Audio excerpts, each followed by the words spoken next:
Ano pala ititinda nyo? Ano, mga gulay lang mo yan. Ano ito?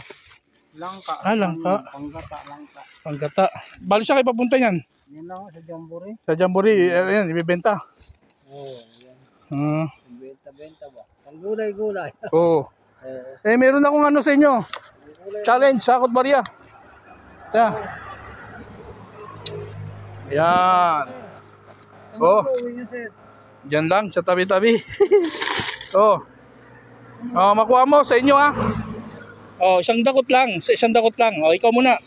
O, dali. Ikaw, 2 dakot sa'yo. Kasi maliit ang kamay mo. Alisin mo na yan. Yan. Oh. Dalawang kamay. Dalawang kamay. Sige. Nakita ko nga, alam ko ano yung titindig. Lakihan mo. Lakihan mo. Yan. Oh, yan. Bigyan mo kita tay. Oh, isa pa. Huwag mo dami yan. Sige, yabo na yan. Challenge natin yan. Yan. Ayan. Oh, sige. Ang dami pinuha mo. Kaya kuya. Oh, si tatay naman. Isang dakot si tatay. Malaki ang kamay ni tatay eh. Tama na to. Hindi, sige po. Kumuha pa kayo. Sige, nakakita ko kayo kanina dun eh. Sige, isang dakot. Sige, lakihan mo tayo. Lakihan mo. Ayan. Okay, sige po. Salamat din po. Nakita ko kayo kanina dun eh. Nag-ano kayo. Sabi ko nga, tinda yung prutas. Ano kasi namin, yung bahay namin, sinunog. Meron pa yung bahay dun sa farm, sinunog. Bakit naman? Pinasunog. Grabe naman. Nagkasala lang ako ng konti. Nasunog na. Grabe naman yun. Nawalan kami tirahan. Yung asawa ko, nagtira na sa Burnagin, sa simbahan ng Burnagin. Nakatira. Sinunog bahay namin. Di ba baby sinunog? 3 anak ko eh. Sorry. Bali nag-aaral yung mga anak niya tayo. Dalawa lang nag-aaral. Saan nag-aaral sila? Yung stable elementary. Sa may Jamboree? Jamboree ba yung tawag ko? Nalilit pa anak ko. Grade 5. Tapos grade 2. Tapos daycare pa.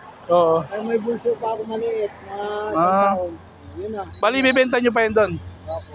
Hindi ko naman madala kasi wala rin ako ano. Walang lagayan yung ano ko. Hindi muna kayo ng buko. Naku, hindi na. Sige na tayo. Talin nyo na doon yan. Ito lang naman to sa'yo na to. Isa sa lahat. Ayan si tatay. Binigyan pa ako ng buko. Pinagbalat pa talaga.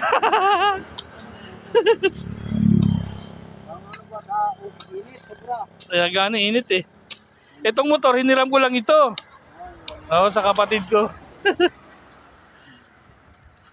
Yan, ang bait ni tatay. Talaga pinagano tayo ng ano. Salamat. Ayan, thank you po. Malayo pa uwi na sir. Diyan lang naman siya, malapit-lapit lang.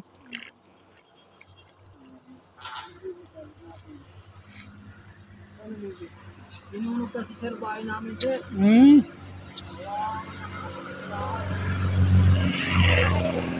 Salamat ha. Daling ko na rin ng buko. Sige po.